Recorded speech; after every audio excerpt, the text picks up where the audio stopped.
It is returning today, so you gotta stay aware as far as this afternoon. It is a weather impact day. Nice day tomorrow. So the silver lining is we just got 24 hours of this. Then Friday morning, we're gonna be waking up to a very nice forecast. Showers and storms for the weekend. So if you do have any outdoor plans, maybe try to switch them indoors, especially on Sunday. That looks like the better chance for a potential washout.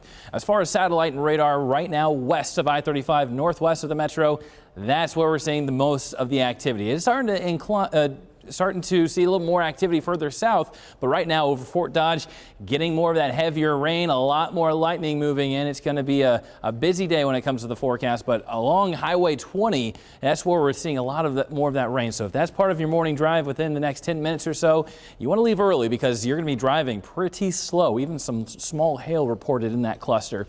Further south, Jefferson, even going down towards Guthrie Center, you're going to be dealing with a little bit more of those isolated showers and thunderstorms as well, making its way towards Perry within the next 20 minutes or so.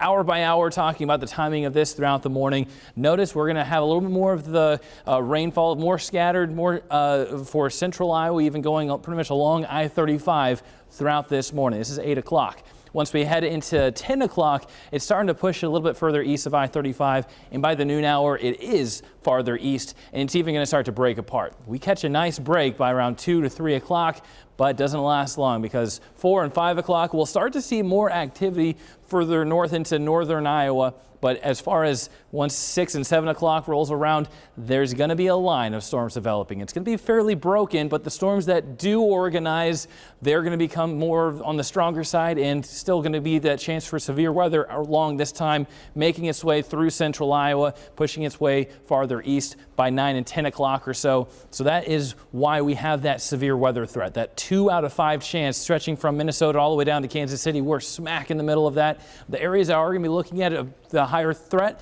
Fort Dodge, Jewell, Iowa Falls, Hampton, even Grundy Center, Ames, Boone, going down in the metro all around. Winterset, Indianola, Sheraton, Albia, Corden, Mount Ayr, Lamoni, we're all going to see that threat for severe weather. And this is what we're keeping an eye out for the afternoon and evening. Severe strong winds, large hail. The tornado threat, it is low, but it's not zero. I would not be surprised if we see a couple of spin-ups with the storms that move in over the next 24 hours. Rain tracker now, we're talking about not too much rainfall. That's why that flood threat is very low. We haven't seen a lot. We need some of it, but even some spots are going to see a chance for even more than an inch. And then Friday, we're not going to see too much activity until we get into mainly Saturday afternoon. Rain chances are going to be climbing, and we'll be setting up for a rainy end to the weekend and even starting off next week, going all the way to Monday morning. But fall starts on Sunday, and that's when those cooler temperatures settle in. Highs back in the 70s, even upper 60s by Monday.